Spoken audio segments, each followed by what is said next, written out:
Sir अकेले तरवा खाली आया है 1200 के। हमको रिंग सुने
मेरा फोन अपने आप ऑफ हो गया था। भेज दीजिए, हम कर देंगे बाद में।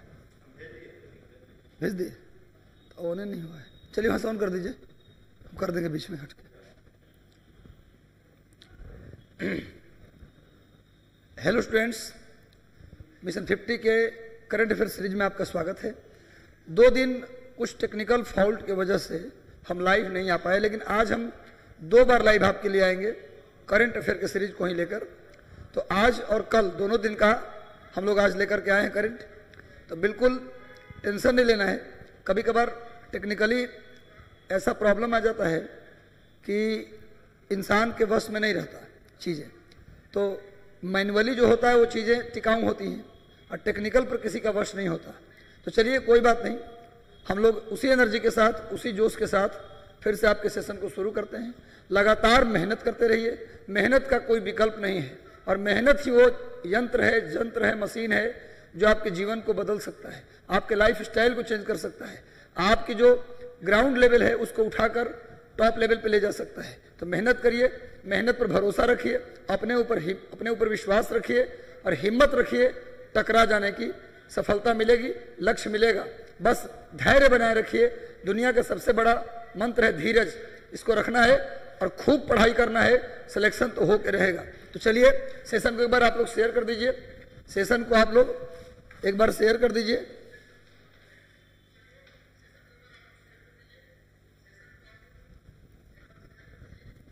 चलिए, तो आज का पहला क्वेश्चन है आपके स्क्रीन पर सामने। किस राज्य सरकार, यहां पर आज से करीब 100 साल पहले एक नरसंहार हुआ था अंग्रेजों के द्वारा। किसके द्वारा? अंग्रेजों के द्वारा एक नरसंहार किया गया था और इस नरसंहार की तुलना जलियांवाला बाग नरसंहार से भी करते हैं। जलियांवाला बाग हालांकि पंजाब में हुआ था, लेकिन इस गांव में जो नरसंहार हुआ करीब 1000 लोग मारे गए। 1000 लोग मारे गए। इस नरसंहार के 100 साल पूरे हो गए। 2022 में नरसंहार हुआ था, सॉरी नरसंहार 1922 में हुआ था। 2022 में इसके 100 साल पूरे हो गए। तो पूछ रहा है किस राज्य में इस पाल दधवाओं नरसंहार जो हुआ ये किस राज्य में हुआ था, ये प्रश्न आपसे पूछ रहा है।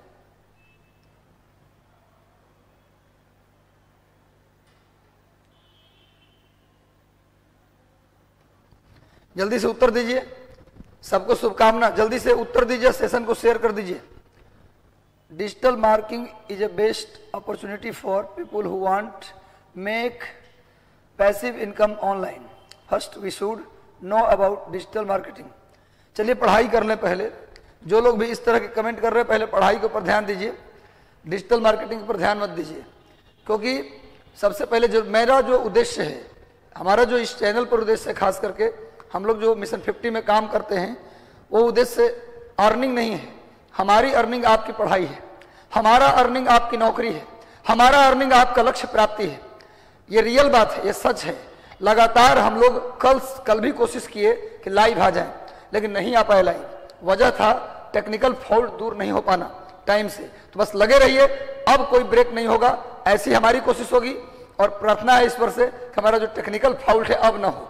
तो लगातार लगे रहिए, जुड़े रहिए, मेहनत करते रहिए। अंकिता कुमारी, राजन कुमार, रोशन कुमार, विजय प्रसाद, रोशन कुमार, अरविंद जी, अर्चना पांडे और अर्चना यादव, पूजा कुमारी, जितने लोग, मनीष कुमार जी, सभी लोग सेशन को एक बार शेयर कर दीजिए। जितने भी आपके व्हाट्सएप ग्रुप है, टेलीग्राम ग्रुप है, सभी जगह सेशन को एक बार शेयर कर दीजिए।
कर लिए थे, थोड़ा सा के लिए ऑफ किए थे, चलिए सॉरी, देख नहीं पाए हम। तो भाई किस आईआईटी संस्था ने परम गंगा सुपर कंप्यूटर को स्थापित किया? किस आईआईटी संस्था ने परम गंगा सुपर कंप्यूटर को स्थापित किया? परम गंगा सुपर कंप्यूटर को किसने स्थापित किया? IIT Kharagpur, IIT Mumbai, IIT Delhi, IIT Roorkee. जल्दी से उत्तर दीजिए। परम गंगा स्पेशली इसलिए इंपॉर्टेंट है कि इसका मदरबोर्ड और इसका रैम ये सब आत्मनिर्भर भारत योजना के तहत बनाए गए हैं। परम गंगा सुपर कंप्यूटर का जो मदरबोर्ड है ना, उसे आत्मनिर्भर भारत, जिसको मोदी जी ने 2020 में शुरू किया था। मोदी जी ने आत्मनिर्भर भारत योजना की शुरुआत कब की? कोरोना काल में, जब कोरोना वायरस का अटैक हुआ पूरी दुनिया पर। उस समय मोदी जी ने एक मंत्र दिया देशवासियों को, जिसका नाम था आत्मनिर्भर भारत। तो आत्मनिर्भर भारत योजना, इसी के तहत परम गंगा के सारे मशीन पार्ट को बनाया गया है, जिसमें मदरबोर्ड और रैम शामिल है। इसलिए ज्यादा इंपॉर्टेंट है। भारत का पहला सुपर कंप्यूटर जिसे आत्मनिर्भर भारत के तहत बनाया गया, इसको डेवलप किया गया आईआईटी रुड़की के द्वारा। आईआईटी रुड़की, नोट कर लीजिए, आईआईटी रुड़की ने बनाया है परम गंगा सुपर कंप्यूटर। और आईआईटी रुड़की की बात करें तो रुड़की इंजीनियरिंग कॉलेज भारत का पहला इंजीनियरिंग कॉलेज है, भारत का पहला medical college Calcutta medical college, और भारत का पहला इंजीनियरिंग कॉलेज आईआईटी रुड़की। और रुड़की उत्तराखंड में एक प्लेस का नाम है। ये जो आईआईटी रुड़की है कहाँ है भाई, किस राज्य में है? उत्तराखंड में। सामने देखिए परम गंगा सुपर कंप्यूटर का मैंने चित्र भी दे दिया है। ये परम गंगा सुपर कंप्यूटर है, जिसका सारा मशीनरी पार्ट बनाया गया है आत्मनिर्भर भारत योजना के तहत। ये ज्यादा इंपॉर्टेंट है, इसको आप देख लीजिएगा। और आत्मनिर्भर भारत योजना जो है वो सरकार ने 2020 में पहली बार प्रारंभ किया था। चलिए नेक्स्ट आते हैं, अगला करंट अफेयर देखा जाए। दलित बंधु योजना। दलित किसको बोलते हैं? एससी और एसटी को। ओबीसी को दलित नहीं बोला जाता, दलित बोला जाता है किसे? SC and ST, schedule caste and schedule tribe को बोला जाता है दलित। तो दलित बंधु योजना, दलित बंधु योजना किस राज्य सरकार के द्वारा शुरू किया गया है? क्यों शुरू किया गया भाई? तो शुरू किया गया है दलितों के उच्च जीवन स्तर को बनाने के लिए। उच्च जीवन स्तर बनाने के लिए, दलितों के जीवन स्तर को ऊपर उठाने के लिए दलित बंधु योजना किस राज्य द्वारा शुरू किया गया? Option A Telangana, option B Punjab, option C Karnataka, option D Kerala. जल्दी से उत्तर दे दीजिए। बेहतरीन सवाल है, बस लगातार सेशन को शेयर कर दीजिए। सेशन को शेयर कर, जितने भी लोग जुड़े हैं सेशन से, एक रिक्वेस्ट है भैया, जितने भी जितने भी टेलीग्राम चैनल हैं और जितने भी ग्रुप आपके व्हाट्सएप पे हैं, सब जगह शेयर कर दीजिए। शेयर करने का मकसद ये है कि बेहतरीन सेशन है, तो जितने भी बिहार के लोग, बिहार के विद्यार्थी बीपीएससी देने वाले हैं, उन तक ये बात पहुंच जाए। क्योंकि जो करंट अफेयर में करवा रहा हूं, इस करंट अफेयर के सोर्स एक नहीं है, इसका सोर्स है पीआईबी, इसका सोर्स है दैनिक जागरण, दैनिक भास्कर, जनसत्ता द हिंदू, जितने भी भारत के अखबार हैं, हम सबको टटोल लेते हैं और आपके मेहनत को हम कम कर देते हैं यहाँ पर आकर के। तो लगातार आप जुड़े रहिए, लोगों को जोड़ते रहिए, जो कुछ भी होगा इससे बाहर नहीं जाएगा, ये गारंटी है, वारंटी नहीं, इसकी गारंटी है भैया। जो कुछ भी होगा यहीं से होगा, बस सेशन से लगातार जुड़े रहें। सेशन अच्छा लगता हो तो सेशन को लाइक जरूर कर दें। तो चलो भैया, इसका सही उत्तर क्या होगा? तेलंगाना। तेलंगाना दलित बंधु योजना की शुरुआत किया है और तेलंगाना के मुख्यमंत्री हैं के चंद्रशेखर राव। के चंद्रशेखर राव, सामने इनका चित्र दे दिया गया है। ये तेलंगाना के सीएम हैं के चंद्रशेखर राव और तेलंगाना की राजधानी हैदराबाद। तेलंगाना की राजधानी हैदराबाद, और हैदराबाद किस नदी के किनारे है? तो मूसी नदी के किनारे है। हैदराबाद मूसी नदी के किनारे है और हैदराबाद और सिकंदराबाद को जुड़वा नगर कहा जाता है। हैदराबाद और सिकंदराबाद को ट्विन सिटी या जुड़वा नगर के नाम से जाना जाता है। हैदराबाद में 4 मीनार भी है, हैदराबाद में 4 मीनार भी है और यहाँ का बिरयानी बड़ी प्रसिद्ध है। नहीं, हैदराबादी बिरयानी, ये लिखना मत, बस ऐसे ही बता रहा हूँ। हैदराबाद और सिकंदराबाद को जुड़वा नगर कहते हैं। मूसी नदी के किनारे हैदराबाद है, यहाँ 4 मीनार है। सामने देखिए के चंद्रशेखर राव यहाँ के मुख्यमंत्री हैं। और तेलंगाना राज्य की बात अगर करते हो तो तेलंगाना राज्य का निर्माण आंध्र प्रदेश से अलग करके किया गया था। आंध्र प्रदेश से 2 जून 2014 को तेलंगाना को भारत का 29वां राज्य बनाया गया था। कुल मिला के उस समय 29 राज्य थे, लेकिन 2019 में जम्मू कश्मीर को 2 केंद्र शासित प्रदेश में बांट दिया गया, जिससे राज्यों की संख्या अब 28 हो गया है। यानी भारत में 28 राज्य और 8 केंद्र शासित प्रदेश हैं। उनमें से तेलंगाना का निर्माण 2 जून 2014 को हुआ था, आंध्र प्रदेश से अलग करके। तो तेलंगाना की राजधानी हैदराबाद, मुख्यमंत्री तेलंगाना के चंद्रशेखर राव। आगे आइए, अभी हाल ही में 5 राज्यों में चुनाव हुआ है। 5 राज्यों में आम चुनाव हुआ है भाई, 5 राज्यों में आम चुनाव, जिसमें से पूछ रहा है इसमें से कितने राज्यों में भाजपा को बहुमत मिला। पूर्ण बहुमत नहीं कह सकते, क्योंकि एक राज्य है जिसमें भाजपा को पूरी सीटें नहीं मिली है, वहां पर उनको बहुमत चाहिए। तो पूर्ण बहुमत नहीं कहिए, भाजपा को बहुमत कितने राज्यों में मिला है? 5 राज्य में चुनाव हुआ, उसमें कितने राज्य हैं जहां भाजपा को मेजोरिटी मिला है? जल्दी से उत्तर दे दीजिए आप लोग। कितने राज्य? 5 में से 2 राज्य, 3 राज्य, 4 राज्य या 5 राज्य? कितने राज्य में भाजपा को बहुमत मिला है? सभी लोग आंसर करो, बेहतरीन सवाल है भैया। इसका सही उत्तर होगा 4 राज्य। 4 राज्य में भाजपा को क्या मिला है? बहुमत मिला है, जिसमें से 4 में से 3 में पूर्ण बहुमत मिला है। बस 1 में उनको बहुमत जुटाने की जरूरत पड़ेगा। तो 4 राज्य में भाजपा का जलवा कायम है। सिर्फ 1 राज्य है जहां भाजपा को बहुमत क्या इतनी कम सीटें मिली हैं, मिलता ही है, वहां भाजपा को सीट कभी नहीं मिला। चलो भैया, कौन कौन से राज्य जहां चुनाव हुआ जहां देख लिया जाए। ये राज्य कौन कौन से हैं जहां चुनाव हुआ है देख लिया जाए। उत्तर प्रदेश, पंजाब, गोवा, मणिपुर, उत्तराखंड।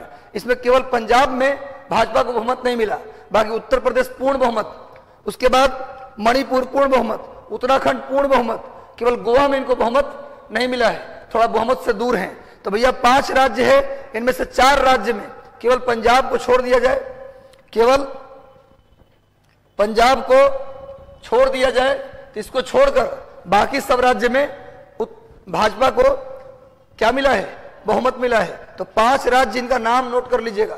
कौन कौन से राज्य में चुनाव हुआ, यह भी प्रश्न पूछा जाता है। लगातार जुड़ जाओ भैया, सेशन को शेयर कर दो। आज 2 सेशन होगा, आज करंट अफेयर का डबल सेशन होगा। लगातार जुड़े रहो, बने रहो, क्रांति आएगी। आज क्रांति होने वाला है, बस लगातार जुड़े रहिए। हाल ही में उत्तर प्रदेश के आम चुनाव में भाजपा को कितने सीटें प्राप्त हुई हैं? उत्तर प्रदेश के आम चुनाव में भाजपा, भारतीय जनता पार्टी, इसे कितनी सीटें प्राप्त हुई हैं? 272, 273, 274 या 275 सीट? जल्दी बताओ। उत्तर प्रदेश में भाजपा बहुमत से आगे आ गई है भाई, बहुमत ला दिया है। चारों तरफ कहना है उनका कि मैं भगवा फहरा दिया। तो बताओ उत्तर प्रदेश में आम चुनाव में भारतीय जनता पार्टी को कितनी सीटें मिली? जल्दी से उत्तर दे दीजिए। तो ये भैया 273 सीटें। कितनी सीटें मिली? 273 सीट भाजपा को मिला। आम चुनाव उत्तर प्रदेश में पिछली बार 326 सीट। पिछली बार भाजपा गठबंधन को कितना सीट मिला था? 326। इस बार कितना मिला? 273 आउट ऑफ 403। उत्तर प्रदेश में कितनी सीटें विधानसभा की? विधानसभा की उत्तर प्रदेश में कितनी सीटें? 403। और किसी भी विधानसभा की अधिकतम कितनी सीटें हो सकती हैं? 500।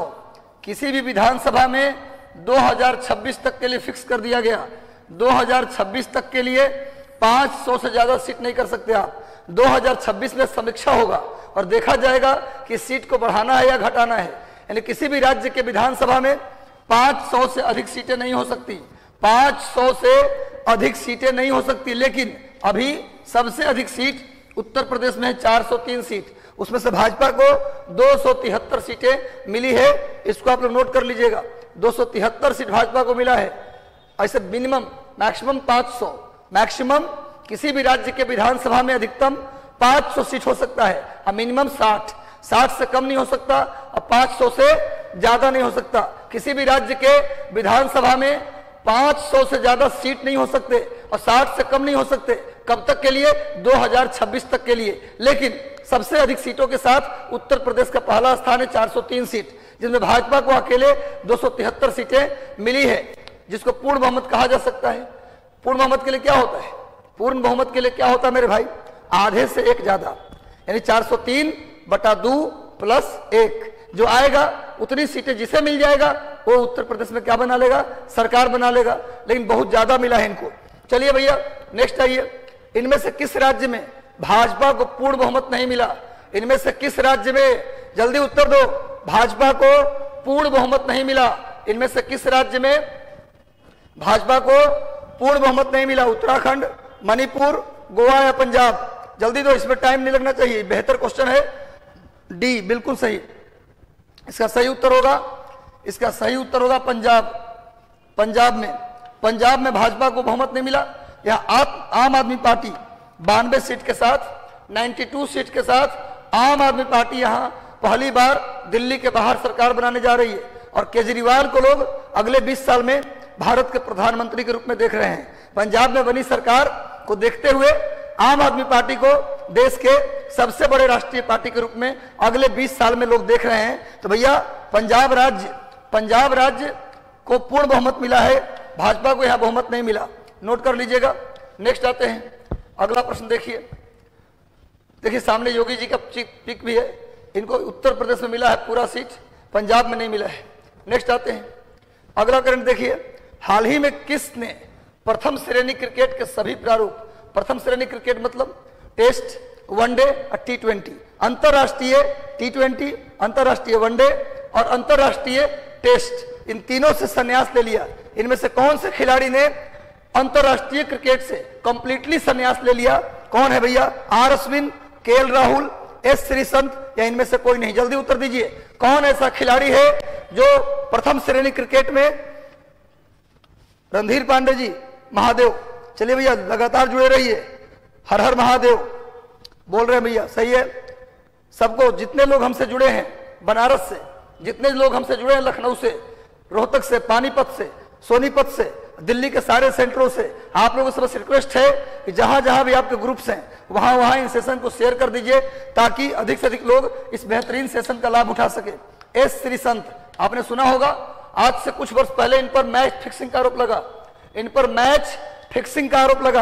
अब बेचारे ऐसे पीसते चले गए कि अब इन्होंने घोषणा कर दिया कि हम अंतर्राष्ट्रीय क्रिकेट अब नहीं खेलेंगे।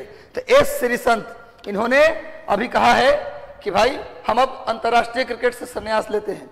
एक्चुअली T20 वर्ल्ड कप जिसमें पाकिस्तान के मिसबाहुल हक का कैच किसने पकड़ा था? S श्रीसंत। उसी के दम पर हमने T20 जीता था। T20 वर्ल्ड कप जिताने में महेंद्र सिंह धोनी के कैप्टनशिप का योगदान माना जाता है, लेकिन साथ में महेंद्र सिंह धोनी के फील्डिंग सेटिंग के बाद जो कैच आया, अगर वो कैच छोड़ दिए होते श्रीसंत तो शायद हम फाइनल में ही जा नहीं पाते। तो हम जो T20 वर्ल्ड कप जीत पाए इसमें श्रीसंत का भी योगदान था। खैर मैच फिक्सिंग के आरोप में पकड़े गए तो जो नियम है, कानून है, उसके तहत तो सजा मिलनी पड़ेगी। तो चलो भैया, S श्रीसंत ने संन्यास ले लिया। सामने आप इनको पहचानते भी होंगे, तेज बॉलर हैं, बड़ी गुस्सा में आकर बॉलिंग करते हैं, है ना? देख लीजिए सामने। नेक्स्ट आते हैं, अगला करंट अफेयर देखा जाए। हाल ही में सेबी के नए पूर्णकालिक सदस्य के रूप में किसे नियुक्त किया गया है? और अभी कुछ दिन पहले मैंने करंट आपको पढ़ाया था, याद है आप लोगों को, कि सेबी की पहली महिला अध्यक्ष चुनी गई है माधवी पुरी बुच। माधवी पुरी बूच को सेबी की पहली महिला अध्यक्ष बनाया गया है। और यह प्रश्न है कि किसे सेबी ने अपना पूर्णकालिक सदस्य नियुक्त किया है? जल्दी से उत्तर दीजिए। दीपम चटर्जी, अश्विनी भाटिया, अक्षय विधानी या इनमें से कोई नहीं? किसे बनाया गया सेबी का पूर्णकालिक सदस्य? और हाल ही में मैंने एक करंट पढ़ाया था, याद होगा, माधवी पुरी बूच सेबी की पहली महिला अध्यक्ष बनी, माधवी पुरी बूच। तो चलिए भैया, क्या होगा इसका आंसर? अश्विनी भाटिया। इसका सही उत्तर होगा अश्विनी भाटिया। सेबी के पूर्णकालिक सदस्य के रूप में अश्विनी भाटिया को नियुक्त किया गया है। सामने में अश्विनी भाटिया जी का चित्र दिया गया, देखिए सामने अश्विनी भाटिया हैं जिन्हें सेबी के पूर्णकालिक सदस्य के रूप में चुना गया है। सेबी के पूर्णकालिक सदस्य। वैसे बता दें, सेबी की स्थापना की बात करें, सेबी की स्थापना की अगर बात करते हैं तो इसकी स्थापना 1988 में हुआ था। स्थापना 1988। और सेबी को स्वायत्त संस्था के दर्जा कब मिला? स्वायत्त संस्था के दर्जा कब मिला? 1992 में। 1992 में। हेडक्वार्टर कहाँ है? सेबी की हेडक्वार्टर कहाँ है भैया? तो मुंबई। और सेबी करता क्या है? सेबी का कार्य क्या है भैया? सेबी का कार्य क्या है?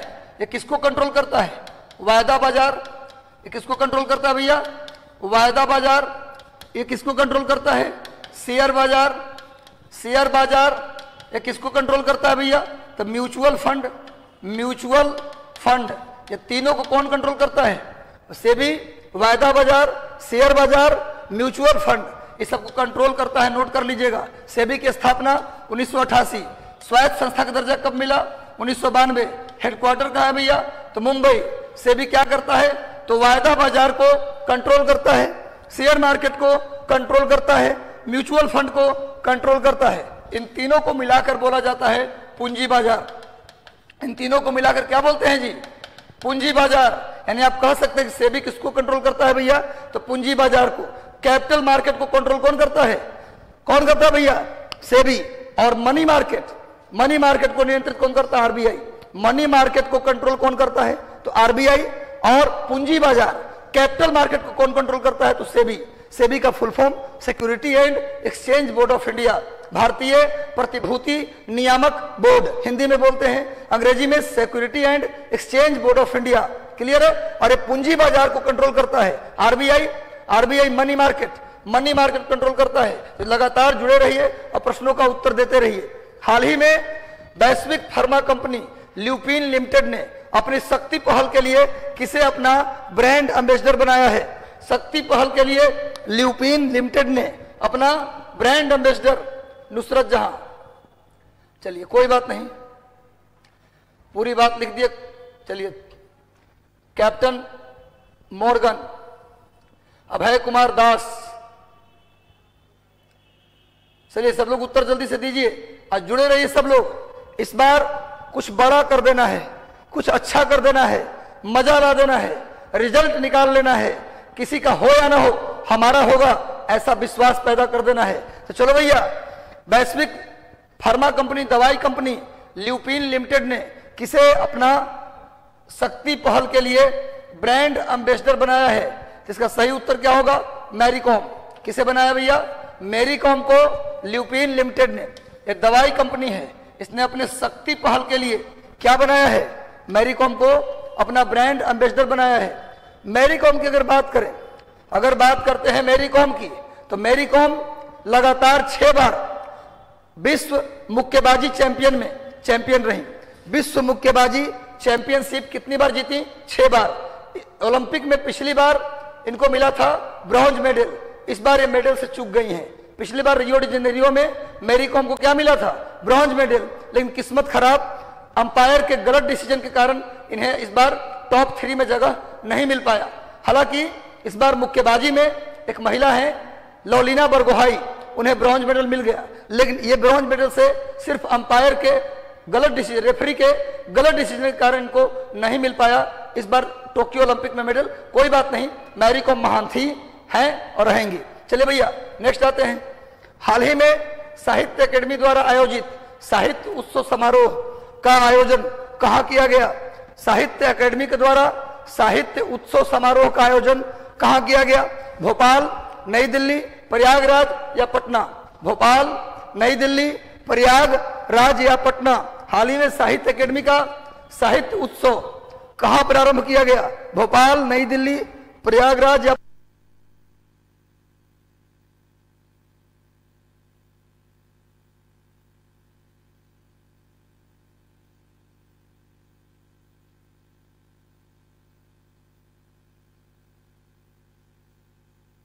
इसका सही उत्तर क्या होगा?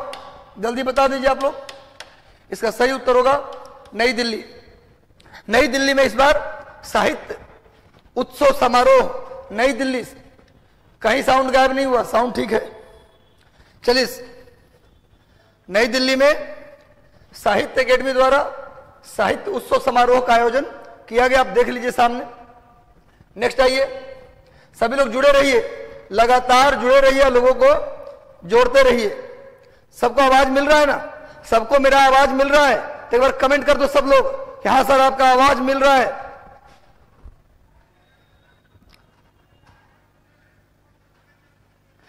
पीडीएफ मिलता है भैया, शिल्पा गुप्ता, पीडीएफ इसका मिलता है। इसके लिए आपको टेलीग्राम चैनल है मिशन 50 आईएएस का, इसके अलावा मिशन आईएएस का, और डॉक्टर रंजीत कुमार सिंह सर हैं आईएएस, उनका। तो टेलीग्राम चैनल पर ये पूरा पीडीएफ आपको दे दिया जाता है। इसलिए आप जाकर टेलीग्राम में टाइप कीजिएगा डॉक्टर रंजीत कुमार सिंह, तो आपको आ जाएगा टेलीग्राम चैनल, उसको ज्वाइन कर लें। मिशन 50 आईएएस का भी आ जाएगा, उसको भी ज्वाइन कर लें, और वहां पर डेली इसका पीडीएफ मिलता है।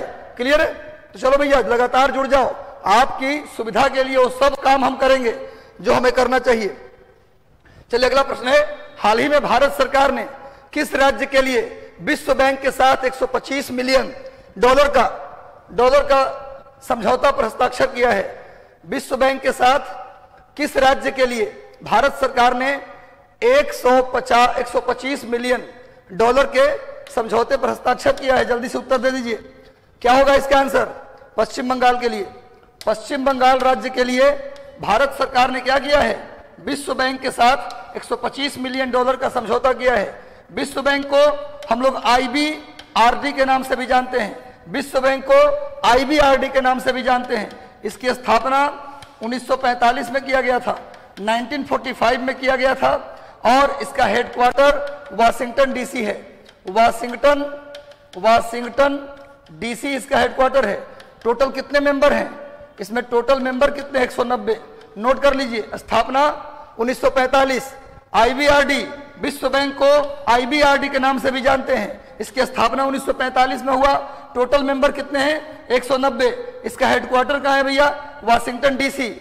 और इस बार पश्चिम बंगाल सरकार के लिए भारत सरकार ने 125 मिलियन डॉलर का समझौता किया है। चलिए नेक्स्ट आते हैं, अगला नेक्स्ट आ जाइए। हाल ही में किस राज्य सरकार ने भारत की सबसे बड़ी तैरती हुई सौर ऊर्जा परियोजना का उद्घाटन किया है?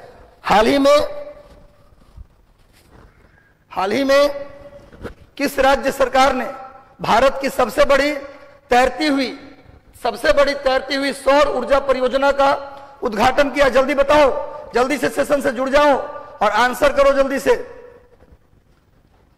सब लोग जल्दी से आंसर कीजिए। किस राज्य में सबसे बड़ा तैरता हुआ सोलर परियोजना? अभी तक आंध्र प्रदेश में था, विशाखापत्तनम में।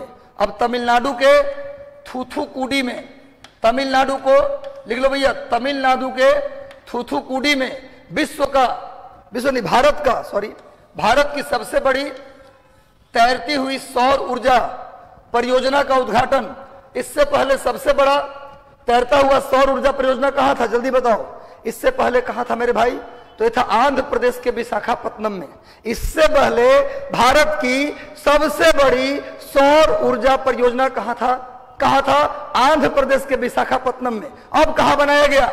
थूथुकुडी में। ये भारत का अब सबसे बड़ा तैरता हुआ सौर परियोजना हो गया। भारत का सबसे बड़ा सोलर पार्क पूछे तो कच्छ में, सबसे बड़ा सोलर पार्क तो कच्छ में, तैरता हुआ सोलर परियोजना सबसे बड़ा तो अब हो गया तमिलनाडु के थूथुकुडी, पहले था आंध्र प्रदेश के विशाखापत्तनम में। तो भैया सारा चीज आपको पता होना चाहिए, नोट कर लीजिए। सामने में इस तैरता हुआ सोलर प्लांट का मैंने चित्र दे दिया है, आप देख लीजिए सामने। नेक्स्ट आइए अगला। मार्च 2022 में राष्ट्रीय युवा संसद महोत्सव का तीसरा संस्करण, इससे पहले 2 संस्करण हो चुका है। राष्ट्रीय युवा सांसद महोत्सव का तीसरा संस्करण कहां आयोजित किया गया? Option A Lucknow, option B New Delhi, option C Vaishali, option D Patna. जल्दी उत्तर दे दो सब लोग, जल्दी से उत्तर दीजिए। राष्ट्रीय युवा संसद महोत्सव का तीसरा संस्करण, ध्यान रखिए, पहला दूसरा नहीं, तीसरा संस्करण कहां किया गया? जल्दी उत्तर दे दीजिए। इसका सही उत्तर होगा नई दिल्ली। नई दिल्ली में युवा सांसद महोत्सव के तीसरे संस्करण का उद्घाटन नई दिल्ली में किया गया। देखिए सामने में राष्ट्रीय युवा सांसद महोत्सव का चित्र मैंने दे दिया है। बीच में सामने अनुराग ठाकुर हैं। अनुराग ठाकुर, इनको अभी सेना में क्या बना दिया गया? मेजर। लेफ्टिनेंट थे सेना में, लैटरल एंट्री से क्या बने थे? लेफ्टिनेंट। अब क्या बन गए? मेजर बन गए हैं। तो इनकी अध्यक्षता में क्या हुआ? राष्ट्रीय युवा सांसद महोत्सव 2022 नई दिल्ली में हुआ। नेक्स्ट आते हैं, अगला करंट अफेयर देखा जाए। भारत और किस देश के साथ हाल ही में व्यापार और निवेश पर मंत्री स्तरीय वार्ता हुआ है? कौन सा देश भारत के साथ व्यापार और निवेश पर, कौन सा देश भारत के साथ व्यापार और निवेश पर मंत्री स्तरीय वार्ता किया है? भारत के साथ मंत्री स्तरीय वार्ता किसने किया? यूक्रेन, रूस, कनाडा या अमेरिका? लगातार जुड़े रहिए भैया, आपको आज 2 सेशन करेंगे। आज करंट अफेयर का 2 सेशन होने वाला है। ये फर्स्ट सेशन चल रहा है, इसके जस्ट तुरंत बाद एक सेशन और लेंगे। तो लगातार जुड़े रहिए, बने रहिए। आज करंट अफेयर महासागर के लिए तैयार हो जाइए, महासागर में डुबकी लगाने के लिए। बस रिवीजन करते रहो, मेहनत करते रहो, सफलता तो कदम चूमेगी।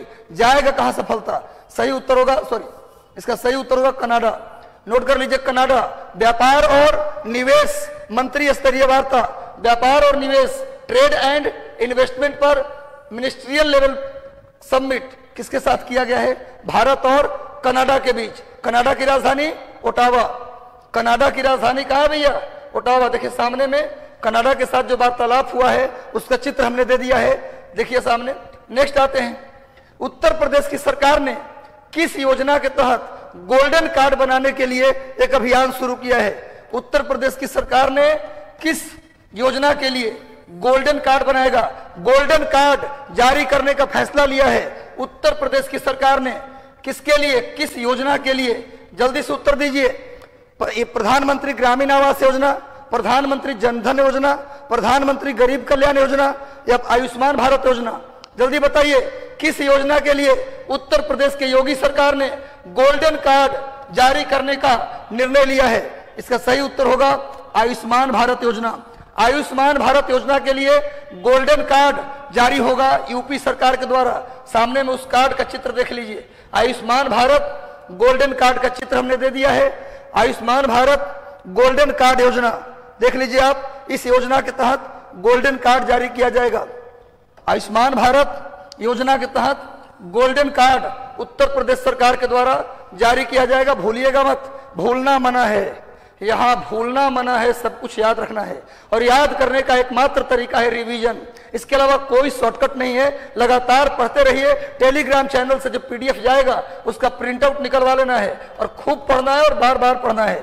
हाल ही में देखिए आ गया प्रश्न, हाल ही में प्रादेशिक सेना में रहते हुए लेफ्टिनेंट रैंक से कैप्टन बनाए गए हैं। लेफ्टिनेंट रैंक से कैप्टन बनाए गए हैं किस भारतीय सांसद को प्रमोशन दिया गया है? अभी 1 साल पहले लेफ्टिनेंट बनाए गए थे, लैटरल एंट्री से अब बन गए हैं कैप्टन, प्रमोशन हो गया है। किस सांसद को दिया गया प्रमोशन? अनुराग ठाकुर, मनोज तिवारी, रमेश बिधूड़ी या गौतम गंभीर? इनमें से कौन से सांसद हैं जो लेफ्टिनेंट रैंक से क्या बन गए? कैप्टन बन गए। जल्दी उत्तर दे दो भाई, कौन ऐसे सांसद हैं? तो आंसर होगा अनुराग ठाकुर। अनुराग ठाकुर जी लेफ्टिनेंट से क्या बने हैं? कैप्टन अब बन गए हैं। 1 साल पहले लेफ्टिनेंट बने थे, अब कैप्टन बन गए। ये हिमाचल प्रदेश से सांसद भी हैं। सामने देखिए, यही अनुराग ठाकुर जी हैं जिन्हें क्या बनाया गया है? लेफ्टिनेंट से कैप्टन बना दिया गया है। हम मिलेगा भी, नेता है तो नेता को तो सारा प्रमोशन मिल जाएगा ना। नेता को तो जब चाहे तब प्रमोशन मिलेगा, आपको कमाना पड़ेगा। चलिए, अभी एक युद्धाभ्यास हुआ है, अभी एक युद्धाभ्यास हुआ है जिसका नाम है डस्टलिक। डस्टलिक नाम का युद्धाभ्यास यह हुआ है उत्तराखंड के चौबटिया में। उत्तराखंड के चौबटिया एक जगह है, उत्तराखंड में एक प्लेस है चौबटिया। डस्टलिक युद्धाभ्यास कहां हुआ है? उत्तराखंड के चौबटिया में किसके बीच हुआ है, पूछ रहा है, भारत और किस देश के बीच? नेपाल, उज्बेकिस्तान, चीन या रूस? जल्दी बताइए। उत्तराखंड के चौबटिया, उत्तराखंड के चौबटिया, चौबटिया में डस्टलिक अभ्यास किसके बीच हुआ? जल्दी उत्तर दे दो। सही उत्तर होगा उज्बेकिस्तान। कहां हुआ? उत्तराखंड के चौबटिया, जगह का नाम याद कर लो। और उज्बेकिस्तान की राजधानी ताशकंद। उज्बेकिस्तान की राजधानी कहां है जी? ताशकंद। नोट कर लीजिए, ताशकंद। ये मिडिल एशिया का देश है, सेंट्रल एशिया में पड़ता है, मध्य एशिया में पड़ता है उज्बेकिस्तान, राजधानी ताशकंद। और डस्टलिक युद्धाभ्यास भारत और उज्बेकिस्तान के बीच। नेक्स्ट आइए, यह है सामने देखिए, डस्टलिक युद्धाभ्यास का चित्र मैंने दे दिया है। ये उज्बेकिस्तान के विदेश मंत्री हैं और ये भारत के विदेश मंत्री सामने खड़े हैं। डस्टलिक युद्धाभ्यास का चित्र है। नेक्स्ट आइए, अगला, हाल ही में किन देशों के बीच कारोबार को बेहतर बनाने के लिए और लोगों के आवाजाही के लिए मोटर वाहन समझौता हुआ है? किन देशों के बीच मोटर वाहन समझौता हुआ? बहुत इंपॉर्टेंट क्वेश्चन, जल्दी से उत्तर दे दो सब लोग, जल्दी से सभी लोग आंसर करिए। मोटर वाहन समझौता किनके बीच हुआ है? हाल ही में आवाजाही को बेहतर बनाने के लिए, आवाजाही को बेहतर बनाने के लिए, एक दूसरे से लोगों को जोड़ने के लिए कौन से देश के बीच मोटर वाहन समझौता हुआ है? इसका सही उत्तर होगा भारत, बांग्लादेश, नेपाल और भूटान। सही उत्तर होगा डी, भारत, बांग्लादेश, नेपाल और भूटान के बीच हुआ है। क्या? मोटर वाहन समझौता भारत, बांग्लादेश, नेपाल और भूटान। देखिए सामने में, भारत, बांग्लादेश, नेपाल और भूटान के बीच हुआ है मोटर वाहन समझौता, आवाजाही को बेहतर बनाने के लिए। देखिए सामने में भारत, भूटान, नेपाल और बांग्लादेश का मैप भी दे दिया है। देखिए सामने नेपाल है, ये भूटान है, नीचे बांग्लादेश, इधर भारत। इन चारों के बीच आवाजाही को बेहतर बनाने के लिए मोटर वाहन समझौता हुआ है। नोट कर लीजिएगा। आगे आते नेक्स्ट, अगला करंट अफेयर, सब लोग उत्तर जल्दी से दे दो। हाल ही में किस देश ने रूस से तेल और गैस के निर्यात पर प्रतिबंध लगा दिया है? रूस पर प्रतिबंध लगा दिया। तेल और गैस नहीं खरीदेंगे, न बेचेंगे, न खरीदेंगे। जल्दी से उत्तर दीजिए, जल्दी से सब लोग उत्तर दो भैया, कोई जाएगा नहीं। आज डबल सेशन लेने वाला हूं। हाल ही में किस देश ने रूस से तेल और गैस के जो एक्सपोर्ट है उस पर रोक लगा दिया है?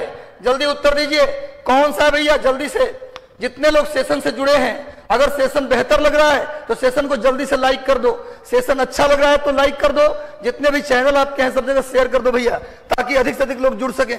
इसका सही उत्तर होगा अमेरिका। अमेरिका के साथ, अमेरिका ने रूस पर प्रतिबंध लगाया है, तेल और गैस वो नहीं खरीदेगा। किससे? रूस से। नेक्स्ट आइए, आगे आते हैं। ये अमेरिका का मैप दे दिया मैंने, ये यूनाइटेड स्टेट अमेरिका है, इसके नॉर्थ में कनाडा, साउथ में मैक्सिको। चलिए नेक्स्ट आते हैं, अगला करंट अफेयर। किसने इंटरनेशनल क्रिकेट में नियमों को संशोधित करने का फैसला लिया है, जिसके तहत मकड़िंग, एक टर्म में मिस्टेक हो गया है, मकड़िंग और थूक लगाना, थूक नहीं होगा, यहां थूक होगा। एक्चुअली खिलाड़ी थूक लगा करके बॉल कैसे रगड़ते थे ना, तो उसको रोक लगाना है, मकड़िंग को रोक लगाना है, थूक लगाना और वाइड बॉल और डेड बॉल से संबंधित नियमों में बदलाव करने का फैसला किया है। कौन सी संस्था है जो इन चारों, क्रिकेट के इन चारों नियम पर बदलाव करने का निर्णय लिया है? कौन सा क्लब है? BCCI, ICC, Melbourne cricket club and Marylebone cricket club. ये मेलबोर्न ऑस्ट्रेलिया में है, अब मेरिलबोर्न इंग्लैंड की बात कर रहा हूं। तो कौन सा इनमें से है जो इन चारों नियमों में बदलाव करने की सोचा है? मकड़िंग समझते होंगे आप, है ना? मकड़िंग क्या होता है कि क्रिकेटर निकला पिच से बाहर और पीछे से आउट कर दिए, इसी को ना बोलते मकड़िंग। भाई रन लेने के लिए दौड़ा, हम बॉल फेंके ही नहीं, आउट कर दिए, ये गलत तरीका था आउट करने का। तो मकड़िंग, थूक के इस्तेमाल, इनको चेंज करने के लिए मेरिलबोर्न क्रिकेट क्लब ने क्या किया है? नियम में बदलाव करने का फैसला किया है। मेरिलबोर्न क्रिकेट क्लब सामने में देखिए, मेरिलबोर्न क्रिकेट क्लब फाउंडेशन का चित्र मैंने दे दिया है। नेक्स्ट आइए, हाल ही में किस देश ने गैर मित्र देशों की सूची बनाई है? गैर मित्र देशों की सूची तैयार की है। कौन करेगा तैयार? किसके खिलाफ लोग पड़े हैं? कौन ऐसा देश है जिसके खिलाफ लोग पड़ गए हैं हाथ धोकर, सारा प्रतिबंध लगा दो उस देश पर। अभी कौन देश हो सकता है, जल्दी से बताइए गेस करके। हाल ही में किस देश ने गैर मित्र देशों की सूची जारी की है, जिसके तहत उस देश का कोई भी कंपनी या संस्था उन देशों से व्यापार करना या संबंध स्थापित करना चाहे तो उसे सरकारी परमिट की आवश्यकता होगी। बताओ किस देश में ऐसा कर दिया गया, कौन से देश ने ऐसा कह दिया कि अब हमारा जो गैर मित्र देश है उसकी एक सूची बनाता हूं, अब किससे संबंध रखना है और किससे नहीं रखना। ये किसने बनाया है भाई, ये बनाया रूस ने। किसने बनाया, रूस ने।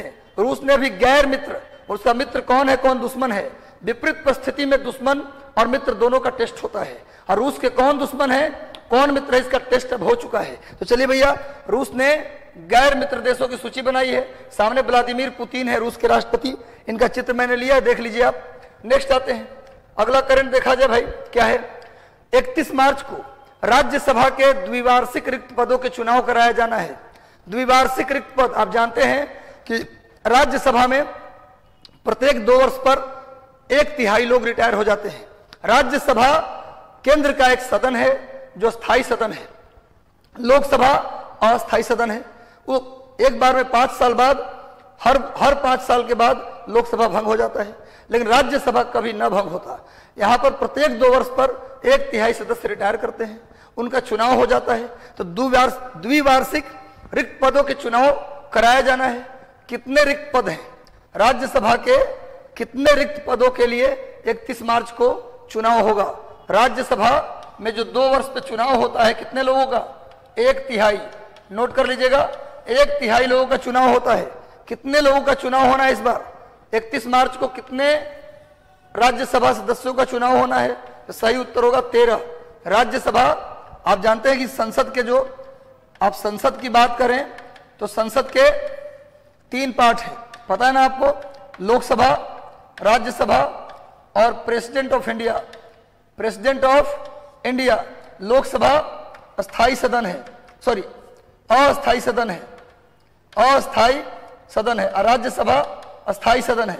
इसे लोअर हाउस कहते हैं, इसको अपर हाउस कहते हैं। नोट कर लीजिए, यानी कि संसद के कितने भाग, 3 भाग, लोकसभा, राज्यसभा और प्रेसिडेंट। इसमें से राज्यसभा अस्थाई है, सॉरी अस्थाई है, जिसमें प्रत्येक 3 साल पर चुनाव होता है 1/3 लोगों का। चलिए नेक्स्ट आते हैं। हाल ही में किस संस्था ने रूस को ऑब्जर्वर स्टेट से बाहर कर दिया है। अभी हाल ही में कौन सी संस्था है, जल्दी से सेशन को शेयर कर दो मेरे भाई। सर क्रिकेट का सभी, हाँ बिल्कुल, क्रिकेट का सभी क्लब मेरिलबोर्न क्रिकेट क्लब बनाता है। चलिए ऐसे क्रिकेट का सब क्लब की बात करते हैं तो ठीक है, लेकिन क्रिकेट का मुखिया कौन है, तो आईसीसी, इंटरनेशनल क्रिकेट काउंसिल। चलिए हाल ही में किस संस्था ने ऑब्जर्वर स्टेट का दर्जा रूस से छीन लिया है।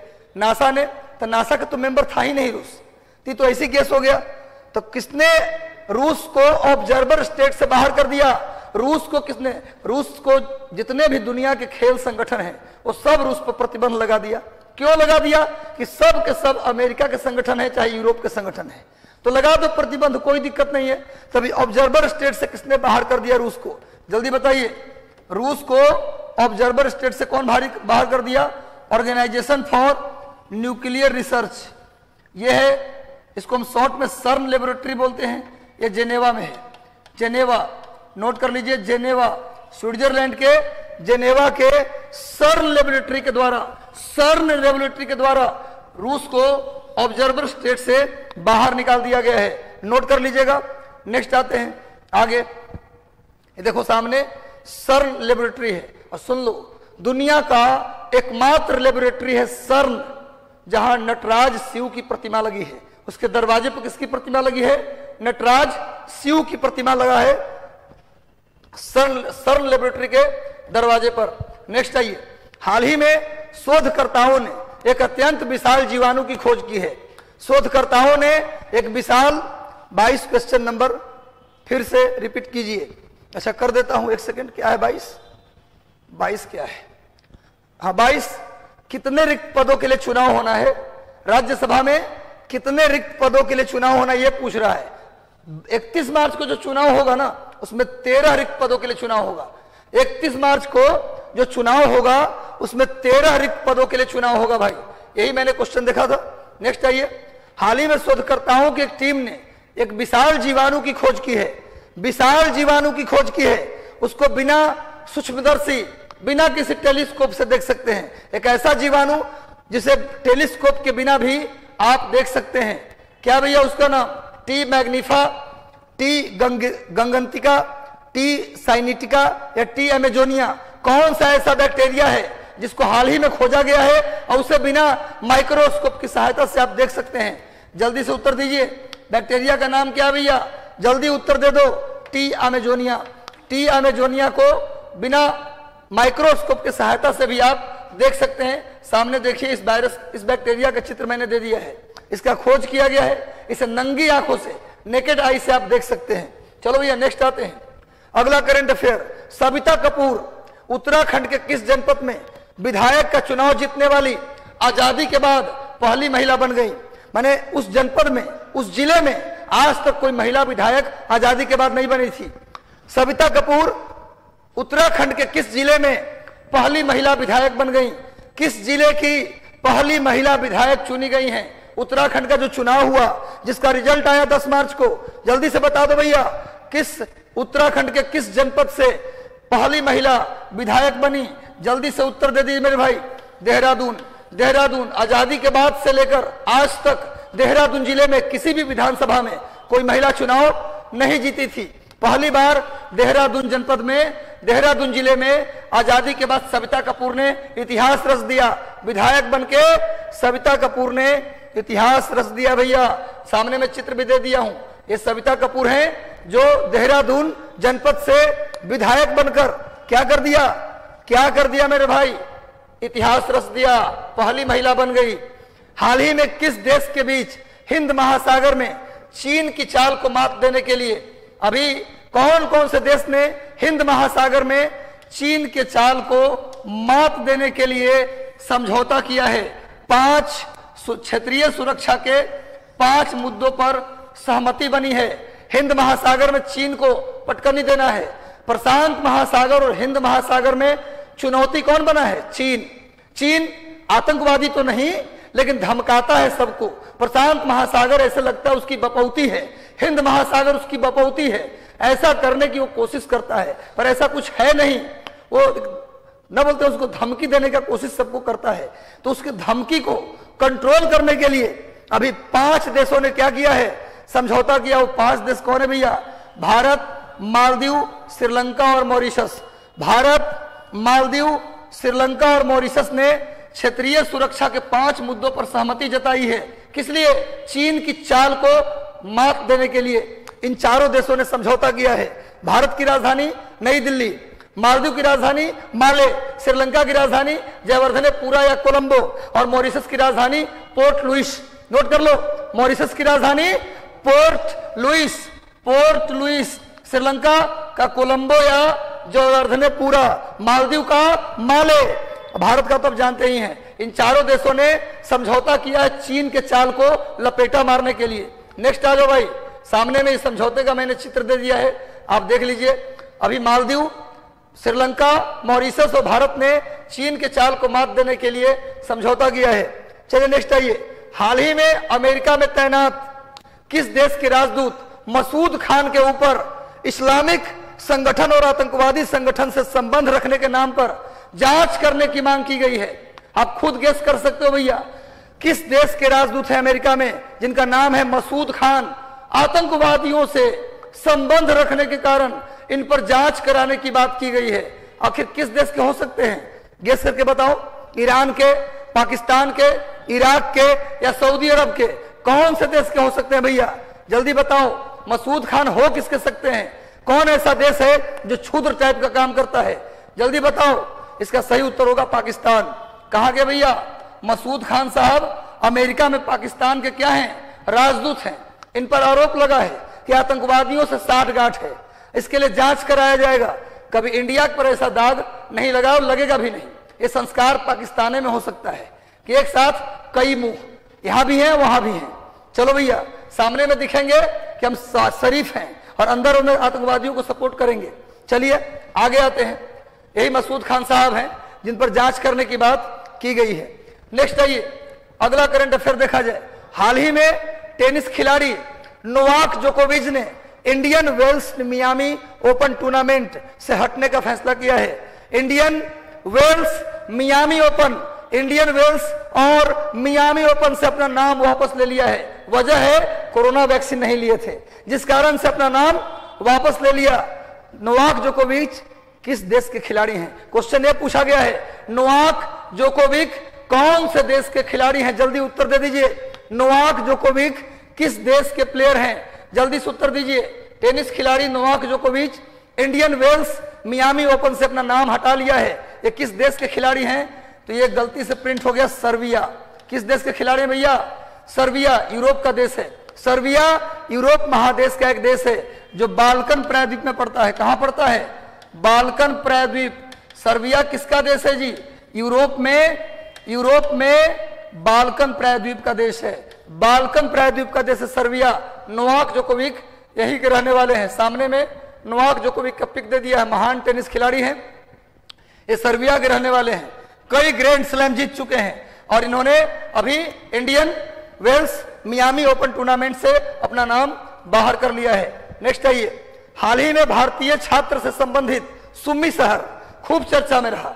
सुम्मी शहर में भारतीय छात्र फंस गए थे। आपको पता है सुम्मी शहर खूब चर्चा में रहा। आप बता सकते हैं भारतीय छात्र कहां फंसे हैं? इसका उत्तर गलती से मत देना, सही उत्तर होना चाहिए सबका। सुम्मी शहर किस देश में है? पूछा है कि सुम्मी शहर कौन से कंट्री में है? रूस, पोलैंड, ब्रिटेन या यूक्रेन? सभी बताओ जल्दी से, कौन से शहर में सुम्मी, कौन से देश में सुम्मी शहर है भैया? कहां हो सकता है? कहां हो सकता है मेरे भाई? सही उत्तर होगा यूक्रेन। यूक्रेन। प्रधानमंत्री मोदी ने ऑपरेशन गंगा चलाया। ऑपरेशन गंगा चला के छात्रों को रेस्क्यू किया जा रहा है, छात्रों को भारत लाया जा रहा है, पर सुम्मी शहर में छात्र फंस गए। काफी चर्चा में रहा 4-5 दिनों तक सुम्मी शहर। यूक्रेन का शहर है, जल्दी से नोट कर लो, परीक्षा में आने की पूरी संभावना है। ये सुम्मी शहर में भारतीय छात्रों का मैंने चित्र दिया जो फंसे थे वहां। नेक्स्ट आइए, अगला करंट। भारत और अमेरिका के बीच अप्रैल 2022 में 2+2 वार्ता कहां संपन्न हुआ? जल्दी बता दो मेरे भाई, जल्दी बता दो। हो गई है पीर, पर्वत सी पिघलनी चाहिए, इस हिमालय से कोई गंगा निकलनी चाहिए। पसीना बहाना है भाई। कहते हैं कि युद्ध काल में खून बहाने से अच्छा है कि शांति काल में पसीना बहा लो। नेपोलियन ने कहा था युद्ध काल में, मतलब कि परीक्षा के 10 दिन पहले रात दिन यहां से परीक्षा देने गए तो ट्रेनों में पढ़ते गए। ऐसा विद्वान लड़के कि ट्रेन में सब लोग चिनिया बादाम खा रहा है और पढ़ रहे हैं भाई साहब।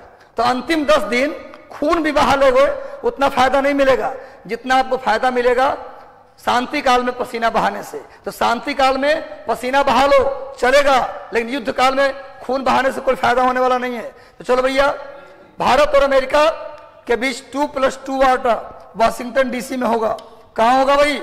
Washington DC. और 2+2 माने क्या जानते हो? 2+2 का मतलब इधर से भी 2 मंत्री, अमेरिका से भी 2 मंत्री और भारत से भी 2 मंत्री। कौन कौन भैया? विदेश मंत्री और रक्षा मंत्री, और इधर से भी विदेश मंत्री और रक्षा मंत्री। 2 मंत्री इधर से और 2 मंत्री इधर से, इसीलिए इस वार्ता का नाम पड़ गया 2+2। 2 मंत्री और उधर से भी 2 मंत्री। अगर ऐसा वार्ता हो इसी को 2+2 वार्ता कहते हैं। भारत अमेरिका के बीच ये वार्ता कहां होने वाला है? वाशिंगटन डीसी में। नेक्स्ट आते हैं भैया, अगला करंट देखिए, सामने में दे दिया हूं चित्र। ये रक्षा मंत्री राजनाथ सिंह हैं और ये विदेश मंत्री एस जयशंकर हैं। चलो भाई नेक्स्ट आते हैं, अगला current affair. Credit rating agency CRISIL ने भारत के विकास दर को 2022-23 में कितने प्रतिशत रहने का अनुमान लगाया है? अब मैंने बार बार कहा है, इकोनॉमिक्स का प्रश्न अगर बीपीएससी में सॉल्व करना है तो बजट, इकोनॉमिक सर्वे, भारत का भी बिहार का भी, साथ में इंटरनेशनल ऑर्गेनाइजेशंस जैसे WTO, IMF, world bank, UNCTAD, ADB, जितनी भी क्रेडिट रेटिंग एजेंसियां हैं जैसे क्रिसिल, मूडीज, इन सब का भारत के लिए क्या रिपोर्ट है ये पढ़ लीजिए। प्लस किस सूचकांक में इंडिया का कौन सा रैंक है, अगर ये कर लेते हैं तो इकोनॉमिक्स का एक सवाल आपसे नहीं छूटेगा। तो क्रिसिल ने, क्रेडिट रेटिंग एजेंसी है क्रिसिल, उसने भारत के विकास दर को 22 और 23 में कितना रहने का अनुमान लगाया है? 7.8%। नोट कर लीजिए, 7.8%। जितनी भी एजेंसी है, credit rating agency, CRISIL, Moody's, world bank, IMF, ADB, UNCTAD, सब ने भारत के विकास दर को कितना अनुमान लगाया ये पढ़ लीजिए। साथ में ये लोग जो रिपोर्ट जारी करते हैं, ये रिपोर्ट का नाम भी आपको याद होना चाहिए। तो 7.8%, नोट कर लो भैया, सामने आओ। जलवायु बल अंटार्कटिका अभियान, जलवायु बल अंटार्कटिका अभियान के लिए भारत के राष्ट्रीय स्तर के निशानेबाज अरुषि वर्मा को चुना गया है। ये किस वर्ष, ये अभियान किस वर्ष होने वाला है, जल्दी बताओ। जलवायु बल अंटार्कटिका अभियान के लिए भारत के निशानेबाज अरुषि वर्मा को चुना गया है अंटार्कटिका अभियान के लिए। यह अभियान किस वर्ष होने वाला है? 2022, 2023 या 2040 या 2041? जल्दी उत्तर दो, किस साल? अरुषि दोनों साल। अखिलेश जी BPSC महान बोर्ड है, इसलिए आपको 2021 और 22 दोनों का कर लीजिएगा, क्योंकि कुछ ठीक नहीं कि कब का पूछेगा करंट। तो हम तो ये सलाह देंगे कि बिहार और भारत का 2021 का भी बजट और इकोनॉमिक सर्वे और 2022 का भी बजट इकोनॉमिक सर्वे कर लीजिएगा, क्योंकि ये कुछ ठीक नहीं कि कब का पूछेंगे। क्योंकि बिहार का एक रिकॉर्ड रहा है BPSC का कि 2017 का भी करंट पूछ लेते हैं, तो इसलिए ज्यादा इन पर भरोसा मत कीजिए, दोनों साल का कर लीजिएगा, हम आपको निश्चिंत नहीं करने वाले। इसका सही उत्तर 2041। अंटार्कटिका अभियान 2041 के लिए अरुषि वर्मा को चुना गया है। 2041 के लिए अरुषि वर्मा को चुना गया। ये अंटार्कटिका अभियान का चित्र है, देख लीजिए। अंटार्कटिका अभियान का चित्र मैंने दे दिया है। चलिए नेक्स्ट आइए। G7 पहले G8 था, अब बन गया G7। G7 के कृषि मंत्रियों की आभासी बैठक में का मेजबानी कौन सा देश करेगा? G7 के कृषि मंत्रियों की बैठक की मेजबानी कौन करेगा? फ्रांस, जर्मनी, जापान या कनाडा? सही उत्तर होगा जर्मनी। जर्मनी के द्वारा G7 के कृषि मंत्रियों का आभासी बैठक का मेजबानी किया जाएगा, जर्मनी। G7 की बात करें तो 1997 में G7 में शामिल होने वाला अंतिम देश था रूस। 1997 में G7 में शामिल होने वाला अंतिम देश था रूस, और सबसे पहले बाहर जाने वाला भी रूस। 2014 में इसे बाहर निकाल दिया गया। जब रूस इसमें शामिल हो गया था, इसका नाम हो गया था G8, लेकिन G8 से उसको बाहर निकाल दिया गया। 97 में G8 में शामिल होने वाला अंतिम देश रूस, और सबसे पहले निकाला जाने वाला देश रूस। 2014 में यूक्रेन पर रूस ने हमला करके उसका क्रीमिया पर कब्जा कर लिया था। रूस ने यूक्रेन के क्रीमिया पर कब्जा कर लिया था 2014 में कब्जा कर लिया था, और उसके कारण रूस को निकाल दिया गया। तो G7 के कृषि मंत्रियों की बैठक कहाँ होगा? जर्मनी में। और जर्मनी की राजधानी कहाँ है जी? बर्लिन। अब बर्लिन किस नदी के किनारे है? स्प्री नदी। बर्लिन किस नदी के किनारे है? स्प्री नदी। जर्मनी राजधानी बर्लिन, स्प्री नदी के किनारे है। चलिए नेक्स्ट आइए, आगे आते हैं। सामने देखिए G7 के मंत्रियों का चित्र मैंने दे दिया है। G7 सामने में G7 का चित्र है, देख लीजिए। बहुत रिच कंट्री है, इसमें जितने भी देश हैं सब अपने आप में रिच हैं। देखने से भी लग रहा है गरीब देश के नहीं है सब, नहीं, फोटो देखकर क्या लग रहा है, सब रिच हैं। आगे आइए। मातृशक्ति उद्यमिता योजना की शुरुआत किस राज्य ने किया है? मातृशक्ति उद्यमिता योजना। बहा लो पसीना जितना बहाना है, रिजल्ट के बाद आंसू बहाने से अच्छा है पसीना बह जाए। रिजल्ट के बाद आंसू बहाने से अच्छा है कि पसीना निकले, क्योंकि एक बूंद आंसू का कीमत पसीना नहीं चुका सकता। आंसू बहुत बड़ा होता है भाई, तो आंसू नहीं निकलना चाहिए किसी कीमत पर, रिजल्ट होना चाहिए। और उसके लिए हमको जितना पसीना बहाना पड़े हम बहाएंगे। हम चाहते हैं कि पसीना आप भी बहाइए, लगातार मेहनत कीजिए, खूब मेहनत कीजिए। अगर 10 घंटे आज पढ़े तो कल 12 घंटे पढ़िए, लेकिन पढ़िए, मोबाइल फोन को ऑफ करके पढ़िए। मोबाइल ऑन करके कभी पढ़ाई नहीं मत कीजिए, क्योंकि आपके समय का सबसे बड़ा दुश्मन मोबाइल फोन है। चलिए भैया जल्दी से उत्तर दे दीजिए। उद्यमिता योजना, मातृशक्ति उद्यमिता योजना की शुरुआत हरियाणा ने की है, और इससे पहले इसी राज्य ने भैया, हरियाणा राज्य ने ही सुषमा स्वराज के नाम पर क्या किया है? एक अवार्ड की भी घोषणा किया है। सुषमा स्वराज के नाम पर एक पुरस्कार देने की बात की है, जिसमें 5 लाख रुपए दिया जाएगा उस महिला को जो पुरस्कार जीतेगी। तो भैया हरियाणा राज्य ने मातृशक्ति उद्यमिता योजना की शुरुआत की है। चलिए नेक्स्ट आते हैं, अगला करंट अफेयर देखा जाए। हर साल अक्टूबर महीने में होने वाला पितृपक्ष मेला, आप जानते हैं कि भारत में एक यज्ञ होता है वैदिक काल से ही, जिसका नाम है पितृयज्ञ, जिसमें अपने पूर्वज को पिंड दान दिया जाता है। और पिंड दान भारत में 3 जगह होता है, एक गया में, दूसरा हरिद्वार में और तीसरा कुरुक्षेत्र में। लेकिन बिहार के गया का महत्व पितृपक्ष के लिए अलग है। तो अक्टूबर महीने में नवरात्र से पहले एक पक्ष आता है जिसका नाम है पितृपक्ष। उसमें गया जिले में, गया शहर में काफी भीड़ होती है। तो इस भीड़ को कंट्रोल करने के लिए, पितृपक्ष मेले की भीड़ को कंट्रोल करने के लिए फल्गु नदी पर रबर का डैम बनाने का फैसला कहां किया गया है, यह प्रश्न पूछ रहा है। फल्गु नदी पर रबर का डैम बनेगा। पितृपक्ष मेला भारत में कितने स्थानों पर लगता है? 3 जगह पर। कहां कहां लगता है भैया? गया, हरिद्वार और कुरुक्षेत्र। लेकिन गया का महत्व अलग है, और गया में जो भीड़ होती है उसको कंट्रोल करने के लिए फल्गु नदी पर रबर का डैम बनाया गया है। गया इसका आंसर होगा। गया जिले में फल्गु नदी पर रबर का डैम बनाने का निर्णय लिया गया है। देखिए सामने गया में फल्गु नदी है, और फल्गु नदी का नाम बौद्ध धर्म में निरंजना नदी है। निरंजना नाम सुना है आपने? बुद्ध को ज्ञान, महात्मा बुद्ध को संबोधि, एनलाइटमेंट, ये मिला था फल्गु नदी के किनारे ही बोध गया में। नोट कर लीजिए।